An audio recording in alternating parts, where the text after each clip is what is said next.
Aray na aldaw sa Indogabos, kami ang pantulong grupo sa Jack 6. Pero bago ang gabos, ako mo napalan si Jester Destura, tapos ang sakong mga kaibahan na sina Sinando Cañete, John Emil de los Santos, Patrick Bustamante as in Mark Hill Escarlan. May ginibong halipot pero marahay na video tungkol sa daro anak kan Pasakaw, Camarines Sur. Sa gibo mina ini mahihiling tapos madadangog nindo kung ano ang daro anak tapos istorya tungkol idi. An isla na daro anak sarong marahay as in tuninong na isla na namumutan sa Pasakaw, Camarines Sur. Bistado ini tamay malinaw na tubig, maputing baybayon asin magayon na tanawon na bagay para sa mga turista asin pamilya na naghahanap nin pahingalo. Dakol na tao ang nagbibisita digdi para maglangoy, maglibang asin mag-ugma kan likas na kagayunan kan lugar. An isla may simpleng buhay asin preskong simoy kan dagat na nagpapatuninong kang isip.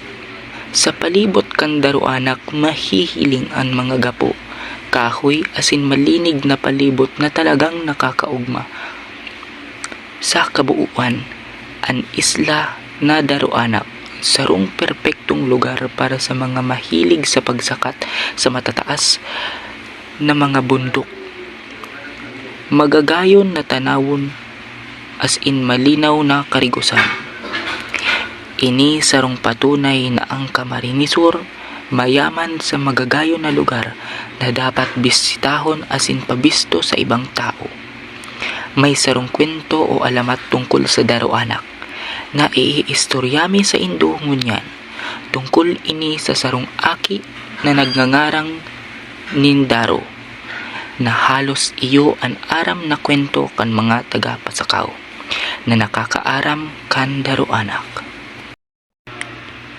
Sa sarong tuninong na baryo sa Pasakaw, igwang mag-ama na payapa ang buhay. Ang aki na si Daro na mahilig magkawat asin magduman sa baybayon.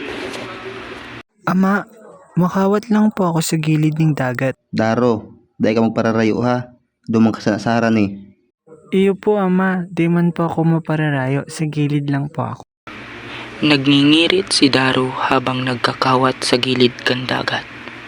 Pero dai pa siya nakontento magkawat-kawat sa nasa gilid kan dagat. Naisipan niya magkarigos asin magsisid sa kadagatan. Tagaigdi nanggad sa dagat nakaistar si Daro. Tatao ini maglangoy kaya kampante siya magkarigos sa dagat. Sa dai inaasahan na pangyayari, padiit-diit na nagdidiklom ang langit asin nagkukusog ang ihip kan duros na inipalan dahil may maraot na panahon sa aldaw na ini. Pero dahil aram kan mga taga-baryo, bihira pa sa inda ang makakalap barita tamayo sa indang mga radyo o telebisyon. Dahil sa pangyayari na ini, inabutan si Daro kan maraot na panahon habang naglalangoy-langoy ini sa kadagatan kan Pasakaw. Nagbagsak ang makusog na uran asin magkusog ng mga alon na naging dahilan kan pagkawala ni Daro. Ang ama ni Daro naghahatid na nagkukusog na ang uran sa kaduros pero daiba na ulian sa iyang aki si Daro. Nagpa siya ini na magpirit magluwas maski nagkukusog na ang uran sa kaduros para hanapon ang sa iyang aki na si Daro. Daro, aki ko. Hain ka na. Luway-luway na naglalakaw sa baybayon ang ama ni Daro habang nagkukurahaw inining, "Daro! Anak!" Hanggang sa dai na talaga kaya magdiretsyo. Sa sobrang kusog kan uran sa kaduros kaya nagbalik ang ama na makulog ang buhod asin grabe ang pagkaatid sa iyang aki. Nag-agi ang pirang oras, nagkalma ang panahon. Ang ama ni Daro dali-dali na nagluwas para hanapon ang sa iyang aki.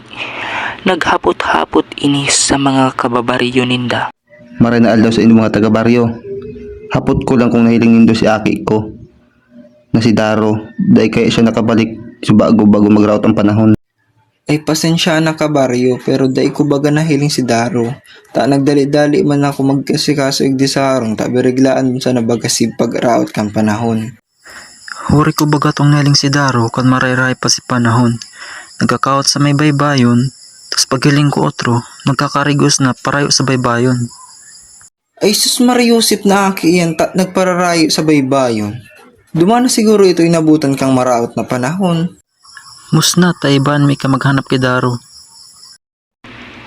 Nagdali-dali ang ama asin duwang taga-baryo na ang nagduman sa huring tigkawatan ni Daro. Diretso sa pag-apod ang duwang taga-baryo asin ang ama kay Daro hanggang paluyan na ang boses sa kahaluyan na dai nahihiling an sa iyang aki. Daro, aki ko.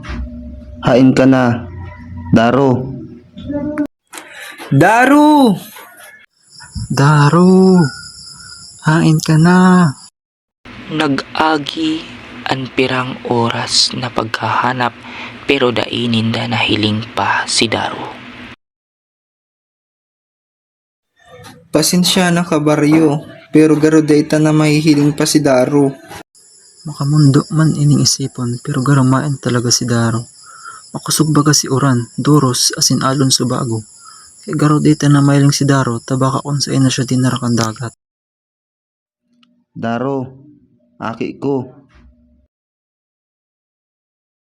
Makalipas ang pirang bulan kan pagkawara ni Daro, may diit-diit na nagbubutwa nagapu usadit na isla kan kadagatan. Ano ito? Garo may gapo baga na naglalataw sa dagat. Iyo ano, mayo man yan dyan dati? Ngaralas ang mga taga-baryo ta bigla na sanang may nagbutwa na isla sa kadagatan. Habang nag-aagi ang panahon, mas nagdadakula ang islang ini.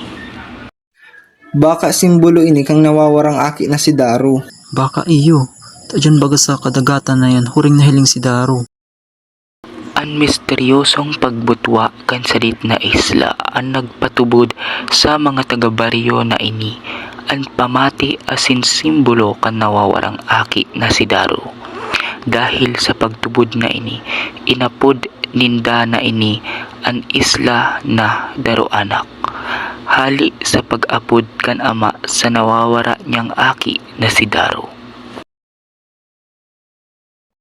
Mayo man nakakaaram kung totoo ang istorya, pero sa puso kan mga taga-baryo ang Daroanak bako lang na basta lugar kundi sarong buhay na alamat. Ang istorya kan Daroanak da isa na basta istorya tungkol sa sarong lugar sa Pasakaw, Camarines Sur.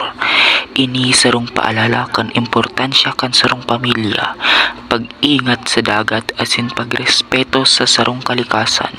Sa paagi kan istorya na ini ni Daro na ipapahiling kung paano pwedeng magbago ang buhay sa sarong pangyayari lang. Ngunyan, ang Daroanak da isa na bisto dahil sa kagayunan kaini, kundi dahil man sa makasaysayang istorya na nagpapagirumdum sa mga tao.